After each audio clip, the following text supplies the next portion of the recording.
You're listening to Catholic Chicago. Ahead, the Archdiocese of Chicago brings you programs about the people, events, and issues that touch our lives. Welcome to Catholic Chicago.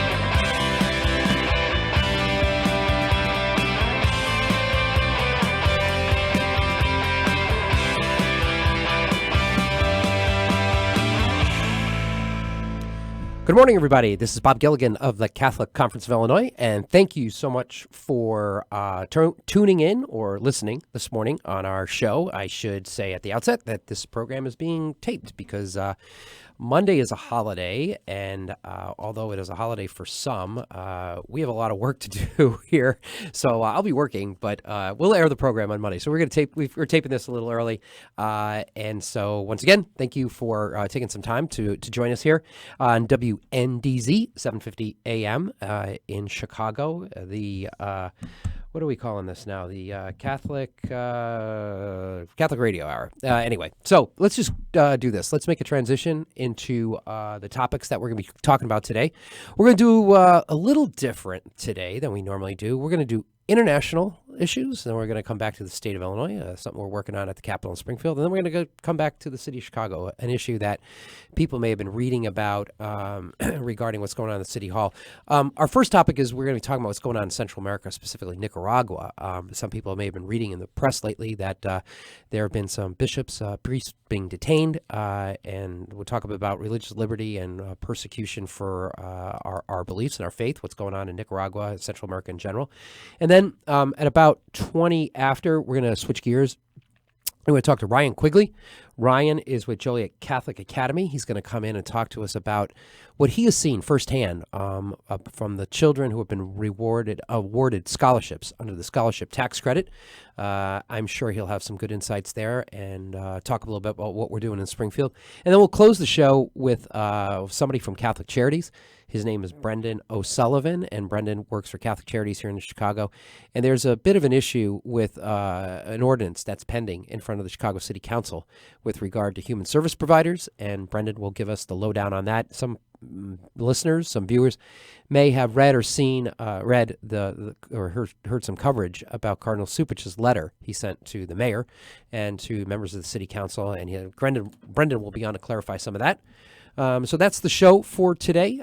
We have three interesting guests, and let's start with one of our interesting guests this morning. He is with us from Washington, D.C. His name is Christopher Lundquist, and he is with the Office of International Justice and Peace, I believe, right?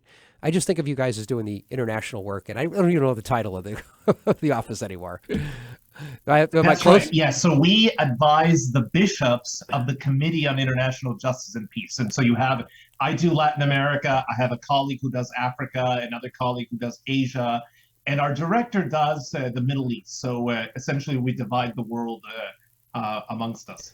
And who is the bishop that's the chairperson of that department now? Bishop David Malloy. That's right. That's the right answer. And he's one of ours. He's one of our guys here in Rockford. Yeah, absolutely. Yep. I deal with him often. So that one I did know. Christopher, thanks so much for taking some time. So I'm just kind of curious personally, like, how did you wind up at USCCB? This is, how did you do in the work that you're doing? So in many ways, each of us who we're in a sense, we've from the various regions, essentially we've specialized on the various regions that we cover for USCCB. So in a way, everyone involved in this office has been in the policy world for probably since university days. And I've been a Latin Americanist since I was in college. I specialized on the region. I am half Mexican, half Swedish, and so I in many ways, it's and I'm also a very, I'm also a very committed Catholic, and so when the opportunity arose of serving the mission of the bishops in their advocacy for the church in Latin America, I kind of I pounced on it in a sense. I'm just gonna. Only reason I ask is because when I was in college too, I was very interested in Nicaragua in particular. Actually, I've been there. I've traveled all throughout Central America on my own. So I feel like I don't want to say I know the area, and that was a long time ago now. And so I've always had this interest in Nicaragua, and I could never figure out why when I was in college. I'm a little older than you, unfortunately. It was the '80s, and we had the controversy with the Contras and the Sandinistas, and I could never quite figure out like why we cared so much about this country. That was, it's kind of like Nicaragua is not on the top 10 lists of anybody walking around the streets of Chicago here today. No. And I actually wanted to just go there and see it, and I did, and gosh, that was in the '90s, and you could still see the devastation from the earthquake in the '70s. So it's a very poor country, strategically located, and there's a lot of political overtones of what goes on there to this day with U.S. interests there. So I've just always been very interested in Latin America in general, and specifically Nicaragua. In many ways, Nicaragua, it is the poorest country in Central America, but it is also the last country that has a solid Catholic majority in Central America. I didn't know that. So it's a very special country in that sense. It has a very devout population of Catholics, and in some ways, as you've intimated in your preface right now, in many ways, since the beginning of the Cold War, Nicaragua has been at the forefront of the great power struggle in the Cold War. You mentioned the 1970s, the 1980s. And in some ways, we're seeing, again, the great power struggle, with Russia and China's interest in Nicaragua and the U.S., the perpetual U.S. interest in Nicaragua. So in many ways, I think your preface is perfect because it does highlight Nicaragua as perpetual, even though it's so poor and small, it's perpetually in the spotlight of international politics. I could go on all day, but we should talk when I'm in D.C. sometime. I can tell you about my stories going to the Nicaraguan World Series and seeing Daniel Ortega's house. It was great. It was great. I think my family thought I lost my mind. But anyway, I was one of those. So tell us about what's going on there now. We've seen some stories about some priests and believe the bishop, is one or two bishops have been detained, and so there's a lot going on right there. Tell us what's going on in the bigger picture. Sure. And so I went to Nicaragua with Archbishop Broglio in 2018 at the height of this crisis. So we're looking at already, it's a 5-year crisis and counting. And in many ways, the situation has gotten worse. The church in Nicaragua is really under siege.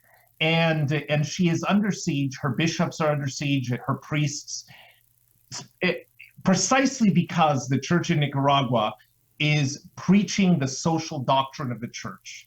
In 2018, there was a massive socio-political crisis in the country, and without getting into the weeds of that crisis, what the church did, what the bishops did, was call on the government to respect the people's right to protest and the people's right for a redress of grievances.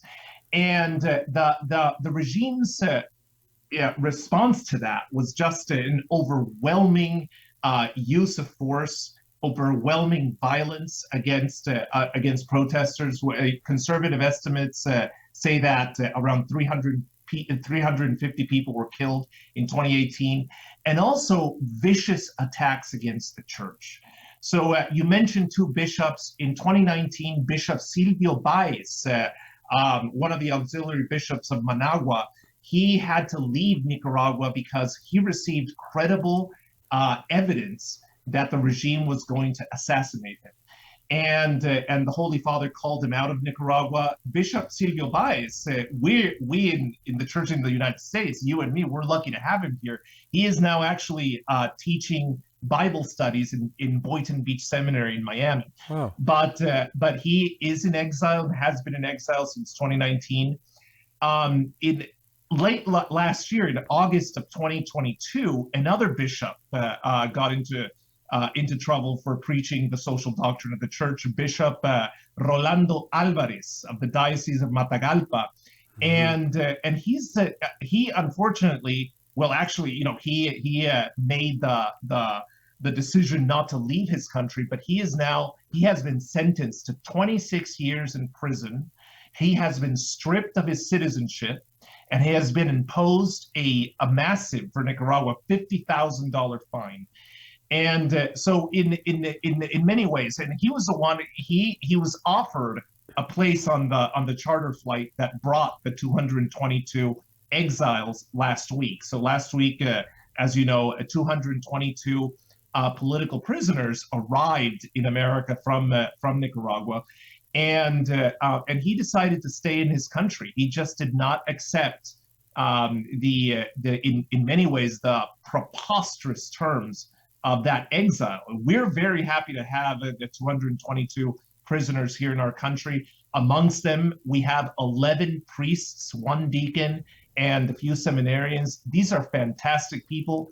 We're very lucky to have them.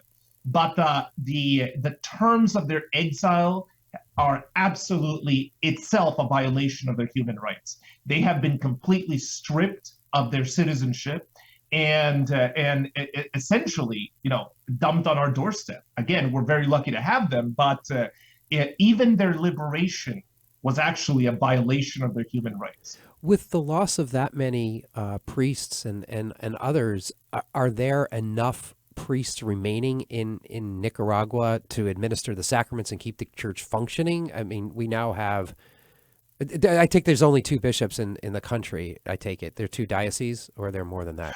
So no. Okay. So we have there are 2 bishops who have in essence gotten in trouble with the government. Right. One of them is now in Miami, and the Right. other one is imprisoned in Nicaragua. Actually, Nicaragua has because it has such a large Catholic population. It, like everywhere else, needs more priests, but there are sufficient priests and bishops to serve the country. Okay, well, where do you think this is going? With the political party in power not seeming to budge, where is this going? Sure. So the political party in power, essentially, it's the Sandinistas.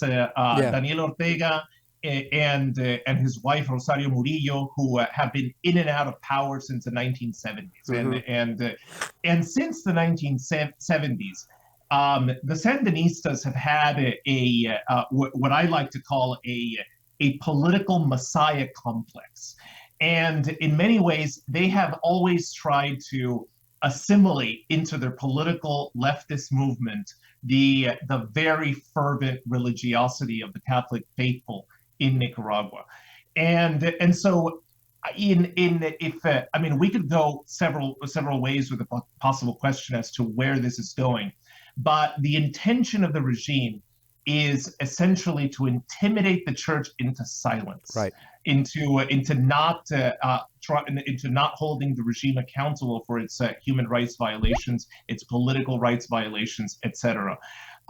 So in the church in Nicaragua, though, is standing tall, and the Nicaraguan bishops themselves are not giving in. I mean, that doesn't preclude the virtue of prudence when it comes to statements and the like, but the Nicaraguan church is just extremely resilient and extremely faithful. So because of that, I think we should be cognizant here in the U.S. To pray for the church in Nicaragua, and in many ways to see them as great examples of steadfast fervor in the faith. Yeah, that's one of the reasons I wanted to do this, because I will answer my own question now. I tell you where this is going is the church is not going to change. It's not going to back down. We're going to be here, whether it's the Sandinistas, Ortega, or any other form of government shows up. That's going to continue, and I just wanted to think out loud here is there anything that we should be doing here? You mentioned praying for the church in Nicaragua. Is there anything else we should be doing here in Chicago or elsewhere that would bring more? I think we need more attention to this issue. Is my point. But is there anything else we Sure. should be doing or could be doing? Yes. So I would say, number one, pray, and number two, if the Catholic Charities response nationwide has been absolutely phenomenal, and I would encourage anyone who is interested in making a monetary contribution to the various funds that might be cropping up in the next few days. I would say call your local Catholic Charities, and they may be able to direct you to how you can assist materially. It's interesting. I think it's always one of the interesting parts about working for the church and what I do is I'm so focused on Springfield and bills pending for the legislature. But it's nice just as a lay Catholic and also somebody who works for the church to know that, that term of universality is really applicable here, that there's people like you out there, that we're not just concerned about, what happens in our local backyard, but we are concerned about what happens to our neighbors, if you will, in Nicaragua, who are going through persecution, and that the church in the United States, and you're in D.C., is trying to organize this, put attention to this, and do what we can from our vantage point. And it's really kind of nice to see that. One final thought is like the other Central American countries, are they, how does that affect them at all? I mean, I know they're all different governments and they're very different, but I mean, the Panamanians, the Costa Ricans and that kind of thing, are they watching this too? Absolutely, and in fact, actually, the entire Western Hemisphere is watching this. You have you have leftist countries, leftist governments in other countries in Latin America, and even they have condemned the actions of the Ortega Murillo regime. And Costa Rica has been absolutely phenomenal in taking in many of the Nicaraguan refugees. This is and yes, you mentioned the universality of the church. I mean, that's the meaning of the very name Catholic. Right. And in the midst of this Eucharistic revival that we're living through, it's through the Blessed Sacrament we come into a living communion with the entire church and with our Lord Jesus Christ. So I in many ways. We are one, and that's why I tell everyone that I talk to about this. We are very happy to have these priests with us, these Nicaraguan exiles. They are showing us what it means to be a persecuted church, and if we remember from church history, that is precisely what the early Christians, in many ways, sometimes even sought after. Right. Exactly. Yeah. God bless you. It's an interesting topic. Thank you so much for coming on here.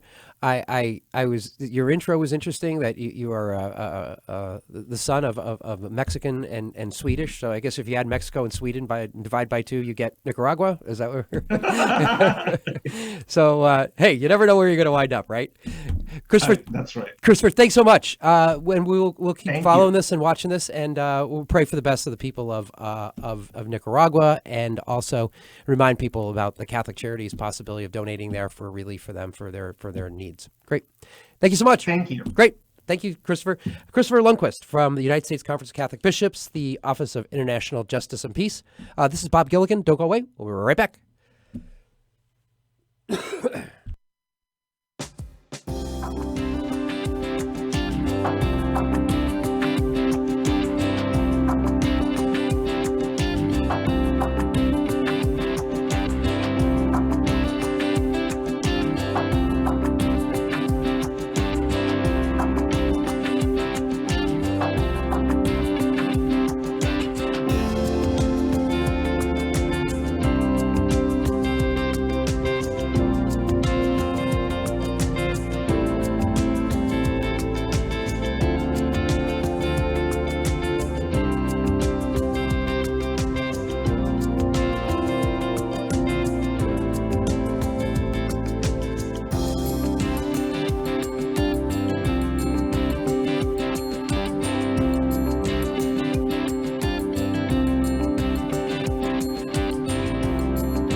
Caring adults make all the difference in the lives of adolescents. Catholic Charities understands this, and our mentorship programs provide a free opportunity for young adults to spend time with volunteers who genuinely care about them. This program is ideal for youth aged 9 through 12 who may need support navigating the challenges of childhood and early adolescence. Our amazing volunteers serve as friends who help youth recognize their strengths and empower them to reach their full potential. Catholic Charities conducts a thorough background check on every volunteer, and our program coordinator closely monitors and supports every relationship. Mentoring is a fun after-school program that can help young adults build confidence and enjoy fun activities with their peers, too. To learn more, visit CatholicCharities.net or call 312-655-7970 in Cook County and 847-782-4224 in Lake County. We're connecting youth with great role models. Join us today. Catholic Charities' Family Self-Sufficiency Program has assisted thousands of single parents who are working to become more self-sufficient through parishes and ministries. Join us at our career fair on Saturday, February 25th in downtown Chicago. We are hiring full and part-time positions for roles from teaching to finance, administration to pastoral care throughout Cook and Lake counties. If you have recently graduated or are exploring a job change, professional, serve your community and build your career with the Arch. Find more information at archchicago.org.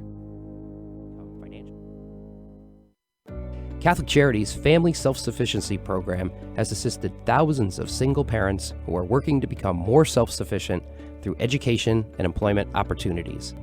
Our experienced case managers accompany participants for up to 5 years on their journey to identify, address, and break down barriers to improving their quality of life and achieving meaningful goals for themselves and for their families.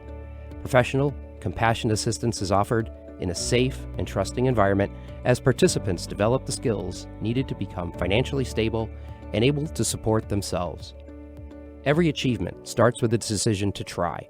To learn more about Catholic Charities' Family Self-Sufficiency Program, call 847-782-4233 or visit CatholicCharities.net.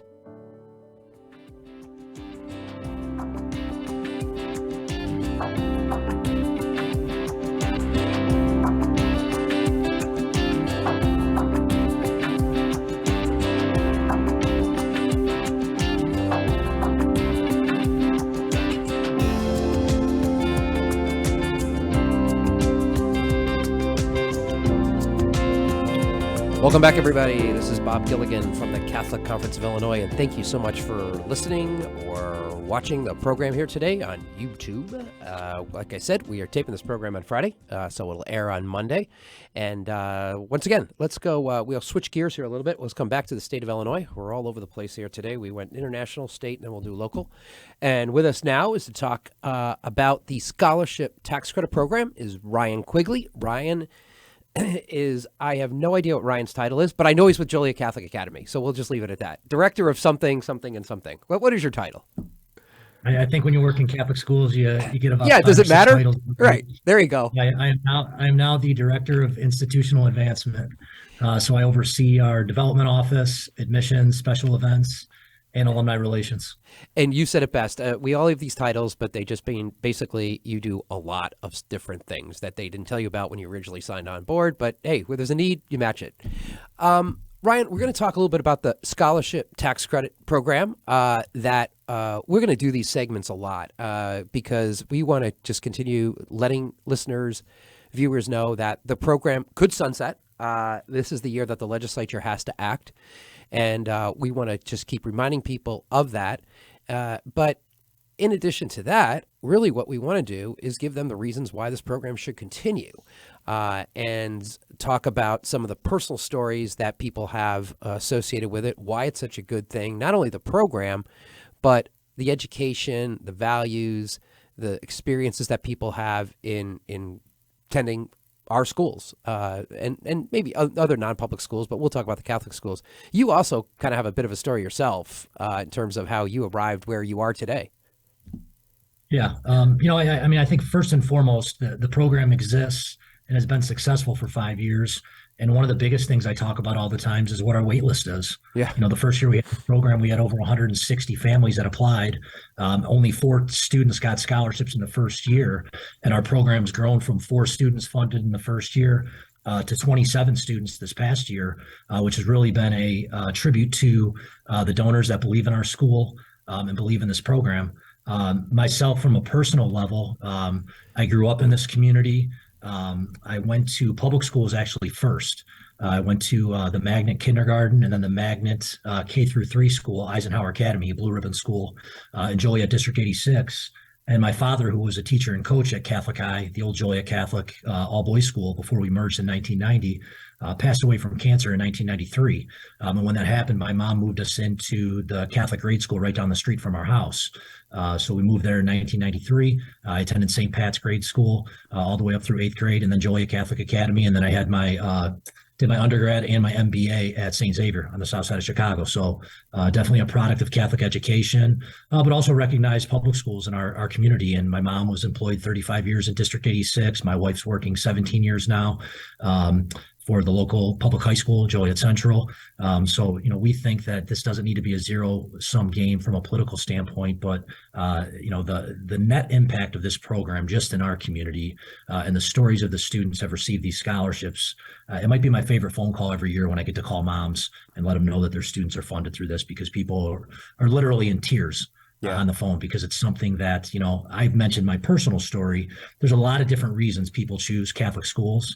And I just think for us, with what happened to us and what my mom did in order to be able to send us to Catholic schools, that was our counseling as 8, 9, 10-year-olds, was going to church, was being with Father Jim Lennon, teachers, the male father figures that I ended up having that were coaches and people. My father attended St. Pat's grade school too, and my grandparents lived right down the street. So it was just something that I'll be forever grateful for. And honestly, it shapes you why you want to get involved in the mission of Catholic schools and want to come back here and work, because you see what people did for you in your life. Right. And I think with this program, really, I ran the numbers for some of our local elected officials a few years back. From 1999 to 2007, my mom sent 4 kids through Catholic school. We're Irish quadruplets. So I'm 37 years old. My sister Allie, who's played in the WNBA for about 15 years, she's 36. My sister Sam is the head basketball coach at SIU Edwardsville. She's 35, and my brother's 34 years old. And it cost my mom $88,000 to send 4 of us to Joliet Catholic Academy in that period.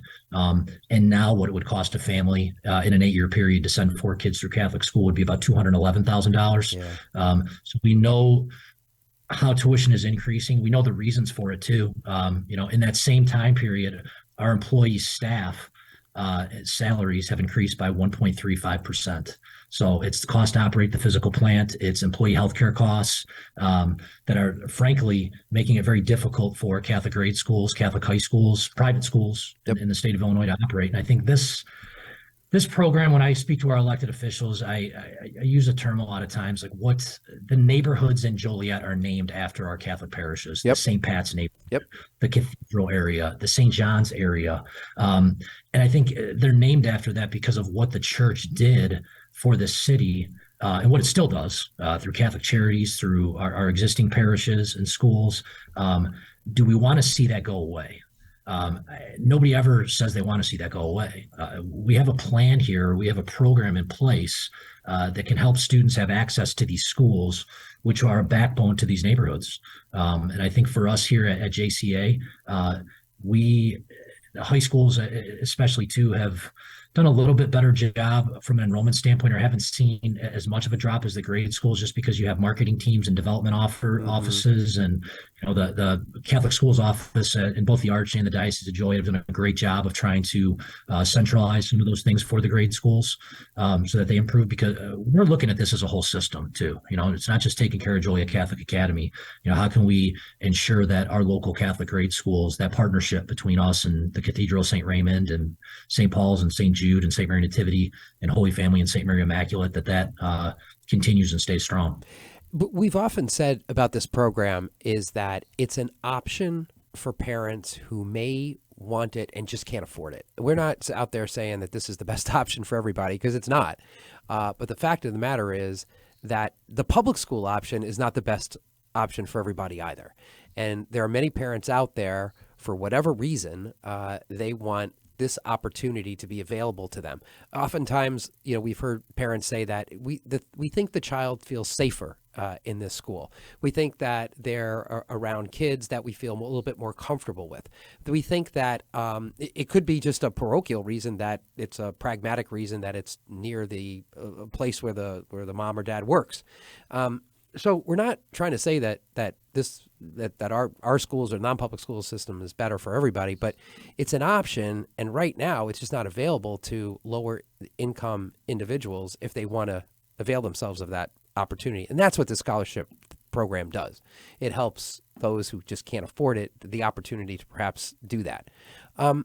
If this program were to go away, what do you think the impact would be to the parents of the children, number one, and number two, to Joliet Academy itself?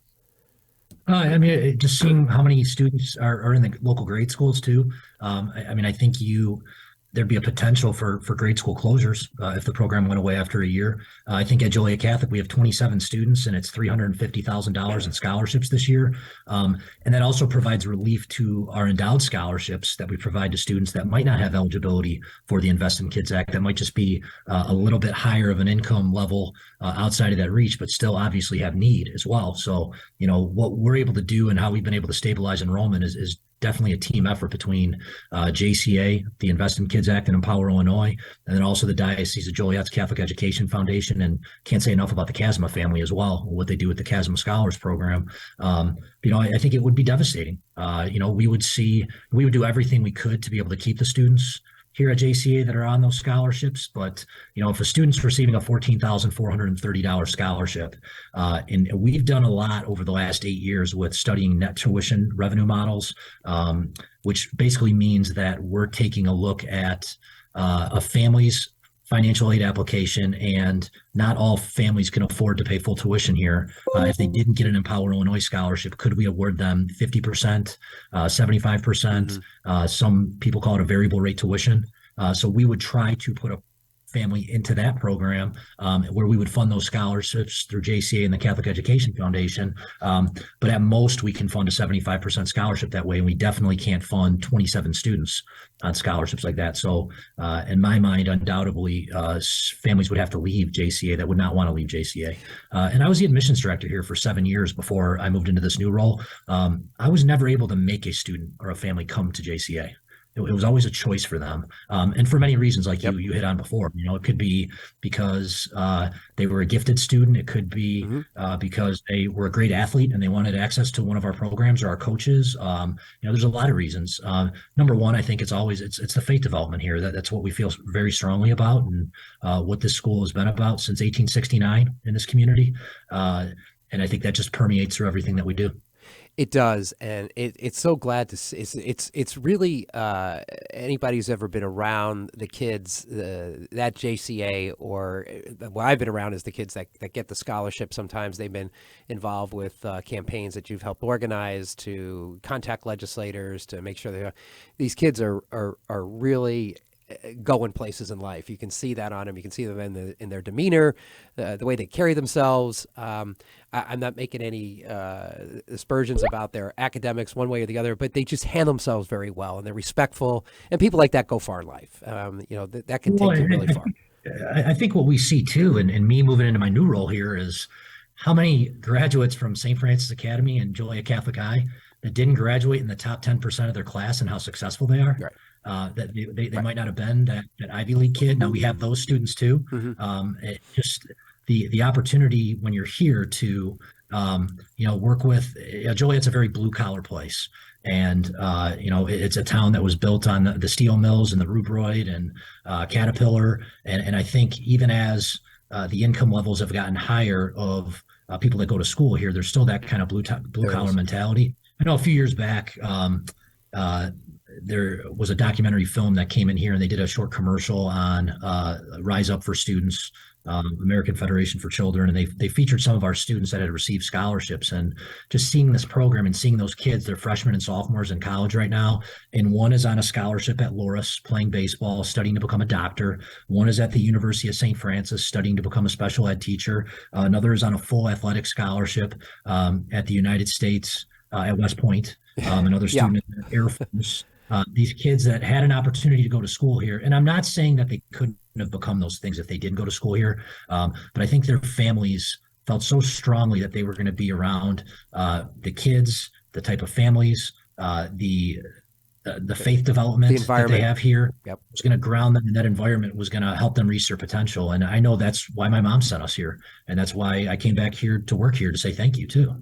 Yeah, paying it forward. It's nice to see. And there's a lot of Ryan Quigleys out there involved in other Catholic schools. We come across you guys all the time who went to school there or another Catholic school and just thought, you know what, I got to do my fair share because I see what it did in my life and for my family. And therefore, I want to kind of help the next generation of kids come along. We only have about 2 or 3 minutes left. But so you say you talk to the parents that get the scholarship. You said that sometimes there's tears in their eyes. What's that conversation like? You know, it's relief. It's emotional. Every single time it's emotional. Good. There's never been a phone call I've made where somebody's like, oh yeah, I was expecting that coming, or it's usually a surprise. I mean, we have families that literally on scholarship night, they're ready 2 hours before. We used to actually host it here on campus, and families are excited about it. We're realistic with them too, though, that, you know, we had 27 students this year and 110 students didn't get scholarships. Yeah. But, you know, it really, they're so thankful for our donors. They're thankful to be able to have access to this. Sometimes they've been in the Catholic school system, about 50% of the time they had not been. And for us too, like in our area, we want to be able to provide access to Catholic education to all people from all walks of life. 50% of our students who received scholarships this year were minority students. 50% of our wait list is minority students. Yeah. And moving forward, you know, there's such an opportunity for us, especially with the Hispanic Catholic population in Joliet. And, you know, where Juan Rangel and I talk sometimes too, and what his motivations were. You know, I'm 2 generations removed from Irish immigrants coming over from Ireland, and my grandpa being a farmerton down in Simmerton. And, you know, the access we had to Catholic education, we want to do for the Hispanic population, like the Catholic Church did for Irish Americans and Italian Americans, Polish Americans in town, St. Joe's Joliet, my parish. So, you know, we're very excited about what the future of this program could hold. We are too, and I'm optimistic. I think it's going to continue. I think we're going to get the program extended. We have work to do, though. We have to continue persuading people of its merits, and I think you guys, you in particular at Joliet Catholic and Joliet Catholic community have been excellent advocates for the program, and so we just need to continue on. You know, you talk about athletics. This is like, you know, the first quarter of the game. We got 3 quarters to go, but I feel really good about our chances. Yeah, no, me too. I mean, I use the athletic metaphor because I coach and I'm an athletic person. With like, I also tell our kids all the time, one day the ball stops bouncing and you're going to need backup. Right. So make sure you're handling your academics and your family life and everything else. But it's, you know, but it's something we're competing too. You know, we're competing for children every day to come to school here. We talk about competing all the time in everything that we do. And, you know, I know our philosophy here at Joliet Catholic Academy, we're going to compete to make sure that this program sticks around, and we're going to have uncomfortable conversations with elected officials, and we're going to be out there. So the ball never started bouncing for me. That was my problem. I knew right away that wasn't going to be my path. So, oh well, that's why we're here. I always get told I was like the 5th best athlete in my family. So you probably were. All right. Yeah, that's saying something. Ryan, thanks so much. God bless. We'll continue talking. Ryan Quigley from Joliet Catholic Academy. This is Bob Gilligan of the Catholic Conference of Illinois. Don't go away. We'll be right back talking with Brendan O'Sullivan from Catholic Charities here in Chicago. Don't go away.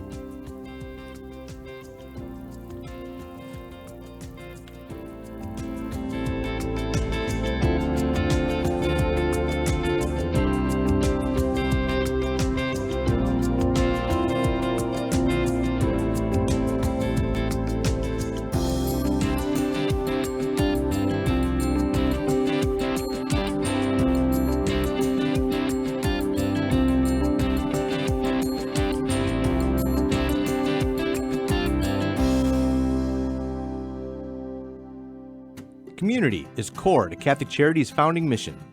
For more than 100 years, we have met people and families where they are, serving anyone in need, regardless of their faith, gender, race, or ethnicity. As our world absorbs the economic, political, and social aftershocks of the pandemic, 50% or more of the 6 million people living in Cook and Lake counties have little or no savings. They are a paycheck away from zero. We are deeply grateful to everyone in the Catholic Charities community who partners with us to alleviate the suffering of the people we serve and offer them a better path forward. We are witnessing a message of mercy and hope to a world very much in need. Learn more at CatholicCharities.net.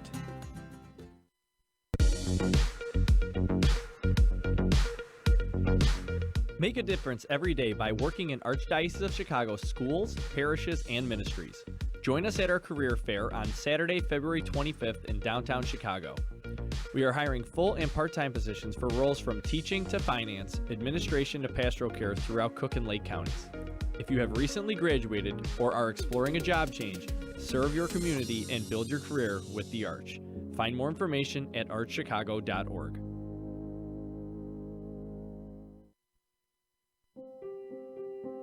For more than 20 years, Catholic Charities Adult Protective Services has been advocating for seniors who are the victims of abuse, neglect, confinement, or financial exploitation.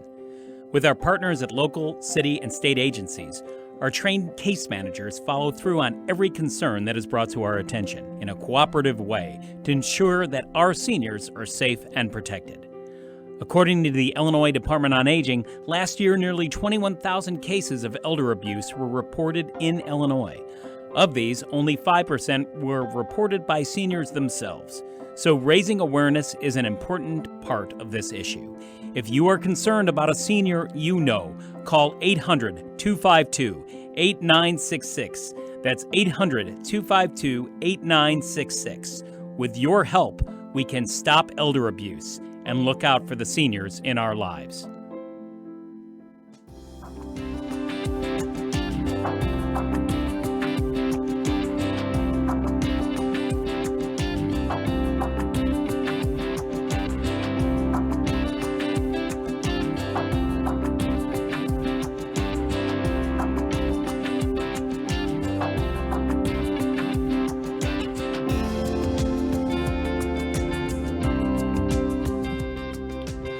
We are back, and welcome back, everybody. This is Bob Gilligan of the Catholic Conference of Illinois, and thank you for listening or watching the program today on WNDZ 750 AM. We are grateful to Ryan Quigley of Joliet Catholic Academy and Christopher Lundquist from the United States Conference of Catholic Bishops coming on earlier, talk about what's going on in the situation in Nicaragua, as well as what's going on at Joliet Catholic and advocating for the continuation of the scholarship tax credit. So as I said at the outset, we did the international, we did the state. Now we'll come home back here to Chicago, where we have an issue pending before the Chicago City Council. And here to give us more about that topic is Brendan O'Sullivan. And there he is. Brendan is with Catholic Charities, the Archdiocese of Chicago. Brendan, welcome. Thanks, Bob. It's glad to be here. Yeah, no, I'm glad you could take some time to do this. So before we get into the ordinance and the letter and all that, tell us a little bit about what, it's funny at the break, I don't know if you heard the intro, but there was a little PSA, public service announcement for Catholic Charities Adult Protective Services. You do a lot of different services. Tell us about some of the things you do for this in the city of Chicago. Sure. Thanks, for giving the opportunity to talk about that. So, yeah. Most recently at Catholic Charities, we've been working with the migrants arriving by bus from Texas and from the border states, and we've helped with the intake of people as they arrived here. So help them found out what their needs were, help them find housing and shelter in the city, worked with the city of Chicago to find if they needed what their immediate needs were, whether they needed to see a doctor, if people had family in the U.S. and they were just trying to get to another state or city so they could be with that family, we helped them get there with the assistance from state and city dollars. So we would get them on a plane or a bus or a train, wherever we could help them to get to meet with their families who are already in the U.S. and provided them with connections to legal services here in Chicago, whether it was legal aid or working with Salvation Army or the National Indian Justice Center, so that they could just find out all their opportunities in the process of applying for asylum here in the U.S. So that's one of the most recent things we've been doing. Obviously, it's been in the news a lot over the last 6 months. Yeah, that wasn't a planned for service either. It was when something was plopped on you. Yeah. Right. That was a sort of a call, not quite in the middle of the night, but certainly out of the blue a little bit. Yeah. The amount of preparation you had. Help with this. Right. You had the amount of time you had to prepare for that was about like a couple hours. Yeah. That's right. Exactly. And so far we've helped process over almost over under 6,000, but over 5,000 people who have come through in different ways. They've either made their way to Chicago from the border on their own, or they've been bused here from Texas and for a while Arizona. So there's no doubt that Catholic Charities' length and breadth of its services is quite expansive. It's quite large. And, we throw around figures these days. It doesn't, it's funny to still say this, but it's really not that difficult in the capacity of the services you do. How many people live in Chicago? 3 million people, and the various needs that you serve. To get to over $1 million worth of revenue to do those services is not that difficult. These things are very expensive to do. What Brendan just rattled off in terms of the services to the migrants, you've helped facilitate assistance to them to hundreds of them, if not even more than that. So it's easier to take in over $1 million in revenue. Not very difficult for many social service agencies. So one of the prongs of this ordinance applies to social service agencies that take over $1 million in revenue, and Catholic Charities is obviously one of them. Tell us a little bit about the ordinance. What's going on with this ordinance, and then we'll talk about the letter and what we can do. Sure. The ordinance is or interestingly proposed ordinance, human service advancement workforce human service workforce advancements ordinance. And when we saw that, we were excited because look, the government contracts in Illinois and in Chicago don't cover the cost of doing business here, and they don't cover all the work we do. So we make up the difference, and almost every other human service provider in the city of Chicago and the state of Illinois makes up the difference through private fundraising and private grants and donations. But we lose easily. We lose on every contract we have with the city or the state. We lose dollars. Yeah. So we saw this. We said, "Oh, great! This is going to be an ordinance that says we're going to make sure that the contracts are fully funded and that these employees are getting fully paid." And you should know that by now. and that, unfortunately, is not the is not what the intent of the ordinance is. It is it is being pushed to say that anyone who has a contract with the city of Chicago, specifically two agencies, the Chicago Department of Public Health and Department of Family Support Services, who has revenue over $1 million annually, has to sign a labor peace agreement with a labor union. And that's it. If you have a contract, you have to sign that labor peace agreement. Yeah. So labor peace agreement on its face is fine, and we have the Catholic Church obviously has a long history of supporting workers' rights and workers' rights to organize, and we have no current issue with that. Although it does add complexity and cost, and so I'll take one step back. The ordinance doesn't attach what a labor peace agreement would look like, so we don't know what the labor peace agreement might look like once. Yeah. If we do have to sign it, if the ordinance does pass, we don't know what that agreement looks like. So it's a little bit of saying, hey, sign this lease for an apartment, but we won't show you the lease. Just agree to it. Right. Agree to the concept without showing me the details. Right. Exactly. So we don't know the details, and we've been asking for it, and so far haven't seen it yet. So this ordinance was first introduced in late 2019 because of COVID and a lot of other things. It hadn't really moved along and seen any light of day until just recently at the end of 2022. It was reintroduced and is now sort of on a bit of a fast track to move along in city council, and the human service providers in Chicago had not heard about it. We didn't even know it had been introduced back in 2019. We were surprised to see it. Like I said, at first we were excited. Maybe this was going to be have some funding attached to make sure our programs were more fully funded.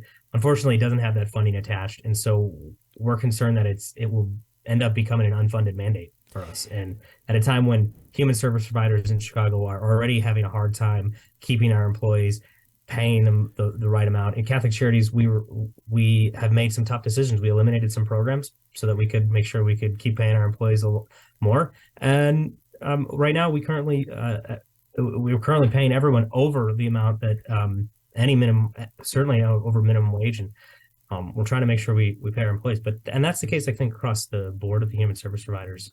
So yeah, it's a little sticky situation, and like you said, that the church has had many writings, teachings about the principle of encouraging workers to organize and associate, and we fully support those teachings. And I think one of the challenges we have with these things is that this would cover, in a way, it ties our hands that we have to agree for this abstract labor peace agreement without seeing the details of it. We don't know what the impact of that is. I think it's important to underscore is I think our workers right now, as far as I've never heard something to the contrary. I don't know if there's any efforts to organize or that kind of thing. And so it's sort of like you're asking us to do something that what's the problem, and we don't know exactly what you're asking us to agree to. And as you indicated, layer on top of this the fact that it's very difficult to get workers right now. Go to a restaurant, it's still difficult. There is a worker shortage. Salaries are going up. Costs are rising exponentially. So, I think there's a legitimate issue here for human services providers. And it's not only Catholic Charities. Your little coalition, I don't know, is there a number of agencies that have signed on to it? I heard a number recently, but I don't want to say. But it's more than when we had talked a couple months ago. I know that. Yeah, that's true. So we have been working in collaboration as a coalition.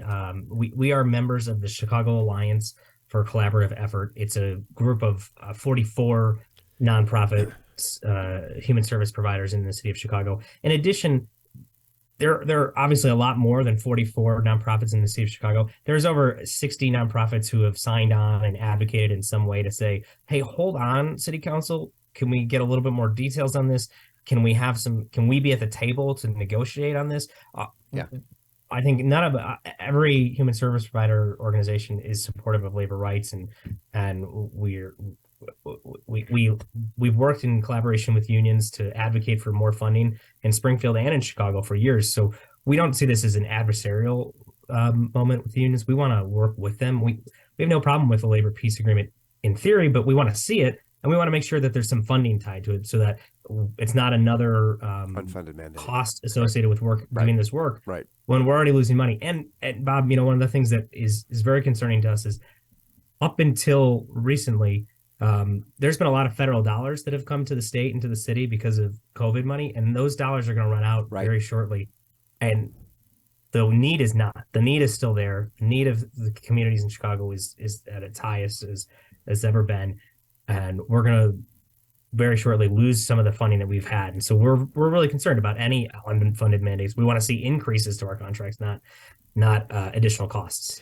I should have said at the beginning, and I think I did say, it's a proposed ordinance. It's not an ordinance. It's a proposal. It hasn't been finalized Correct. yet. It still hasn't been discussed. I don't think I said proposed. I want to make sure it's not finalized. It's just a proposed ordinance. It's been put out there. It's been sitting out there, but it does seem like there's momentum now to pass it, and that's why you have been talking about it. And what propelled a lot of this conversation is Cardinal Supich's letter that was released a week or two ago. And tell us a little bit about the letter and what the Cardinal's trying to do, because I can tell you this is making the news in my world in Springfield with other not-for-profits down there. So I think the Cardinal was just trying to call attention to this and make sure that people understood what was in this before they enacted it. Yeah, that's, I think, a nice summary, but I'll a little more details on it. Obviously I can't speak for Cardinal Supich myself, but we saw the letter. We helped make sure that it got to a lot of the aldermanic offices. And, I can tell you, the Cardinal does not ask people to not vote for this. He asks for the process to be slowed down, for there's some studies to happen, to engage. And really, I think one of his biggest focus here is the funding, because if you're not funding human service programs, you're not funding these contracts, and you're adding in complexities of a labor peace agreement, then you're going to cost, you're going to hurt the people who we provide our services to, the people who need it most. And what we don't want to do is not cut back on any services that we're giving, and we don't want to have to lose employees because of that. And so our concern and the Cardinal's concern, I think, here is say, slow down. Let's have a real study. we've been asking the city and the departments who would be infected to say how many nonprofits in the city would be affected by this, because we haven't heard and no one seems to know. I'll tell you, just about every day we talk to a new nonprofit who didn't know about this ordinance, hadn't seen any of the news on this, and we're updating them and educating them on this. So so I appreciate the chance to come on the show here to talk about it a little bit, but also it is moving a little quickly. There was one subject matter hearing at City Council on the 30th, and no vote was taken, but we don't know when the next vote, if there will be a vote, but we would like to see some changes, made to this at the very least. Yeah, so. And I'm really glad you brought that up, because I hear this all the time about can the Cardinal derail this, or can he stop it, et cetera. And you're right. He doesn't say that. He says he calls attention to the issue, and he's saying that this thing should be slowed down and talked through and negotiated, and perhaps there can be some kind of an agreement come what's the word I'm looking for? I don't know. Agreed upon. How's that? And as opposed to just saying no or yes to something, there might be a third way here. And I think the coverage of that, this has been not exactly reflective of that. But hey, Right. You can't control what the newspapers write, of course. You can try to say, hey, well, he didn't say that. But, the Cardinals letter is public. It's on the Archdiocese website. You can see it. Anyone who wants to can find it there as well. But he really doesn't say don't vote for this. He says let's have some conversation around this. Let's slow it down. I think I can't remember the exact phrase, but taking another look or something like that is what he's hoping to do. And it didn't get exactly portrayed about that in the media. But hey, let all the facts get in the way of a good story, right? That's kind of how things work. Exactly. Brent, I think, and so we'll see where this goes. Is there it is on an agenda now or not, or we don't know yet? We don't know yet. So not currently. The next City Council meeting is March 15th.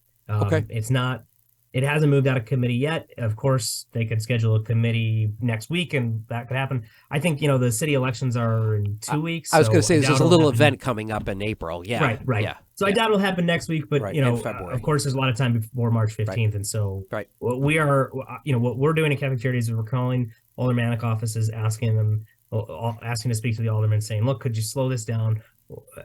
We're not opposed in theory, but we want to see what a labor peace agreement looks like. We'd like to make sure that if anything like this passes, there's funding attached to it, because there are costs associated with any contract, any agreement that you're going to have to sign. There's going to be costs associated, whether it's just lawyer fees to make sure you're looking over these things right. And look, Catholic Charities, we don't employ labor law attorneys. We'd have to go find one who could help us look at these things. Right. And every other human service organization, which are typically smaller than Catholic Charities, are going to have to do this as well. So thank you so much for coming on, shedding some light to this and clarifying some of the points here, because there is a lot of ambiguity. This is a nuanced issue right now. And so I think you've gone a long way to at least shedding some light on some major concepts here. So we'll pray for the best. We'll see what happens here. Well, the mayoral election on the 28th, I think it is. Is that right? And then we have the city council hearing, and then we have probably another election. The runoff would be sometime in April. So there's a lot going on right now that could influence all this. Brendan, thanks so much for coming on. Really appreciate it. Bob, thanks for having me. Great. That was Brendan O'Sullivan. He is with Catholic Charities in the Archdiocese of Chicago, talking about Cardinal Cupich's letter. We're grateful to him for coming on today. And like I said earlier, we're grateful for our two previous guests. Did a little bit of the international with Christopher Lundquist at USCCB and Ryan Quigley from Joliet Catholic Academy, who talked about the scholarship tax credit. So we will be back on the third Monday in the month of March with a lot of legislative updates. I am certain there's bills pouring in left and right in Springfield. A lot going on, and we'll have a lot to talk about in the month of March. So until then, on the third Monday, whatever that might be, this is Bob Gilligan of the Catholic Conference of Illinois. Thank you for listening, and thank you for watching.